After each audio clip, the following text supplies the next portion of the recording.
Au nom du Père et du Fils et du Saint-Esprit. Amen. Béni soit notre Seigneur Jésus-Christ, béni soit la Vierge Marie, la maman de Jésus, et aussi notre chère maman.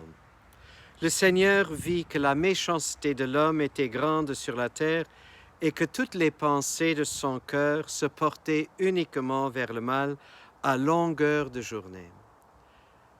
Le Seigneur se repentit d'avoir fait l'homme sur la terre, et il s'irrita en son cœur, et il dit, « Je vais effacer de la surface du sol les hommes que j'ai créés. » Chers frères et sœurs, quelle souffrance, quelle douleur dans le cœur de Dieu de voir le péché, la méchanceté dans le cœur de l'homme. Et cela nous est assez familier, n'est-ce pas?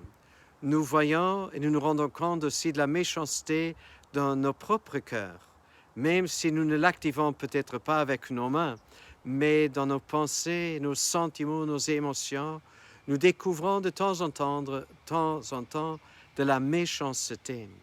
Chers frères et sœurs, à cette époque-là, Dieu a fait un début nouveau, une alliance nouvelle avec Noé et sa famille.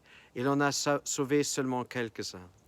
C'est une alliance nouvelle, mais combien de fois après, cette alliance fut brisée, rompue par l'homme, par la méchanceté de l'homme, par l'oubli de Dieu. Et alors Dieu, il s'est repenti d'une autre façon.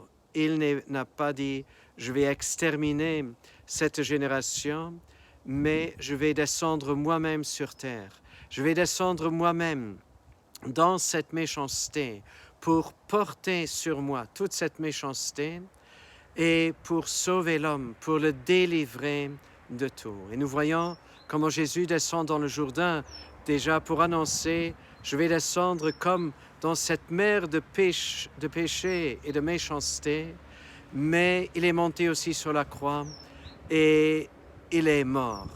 Mais ce n'est pas le péché qu'il a vaincu. Jésus est monté délibérément, en grande liberté sur la croix.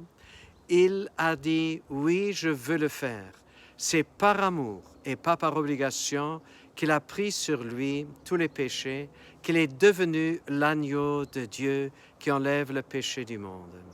Chers frères et sœurs, acceptons ce que Jésus a fait pour nous.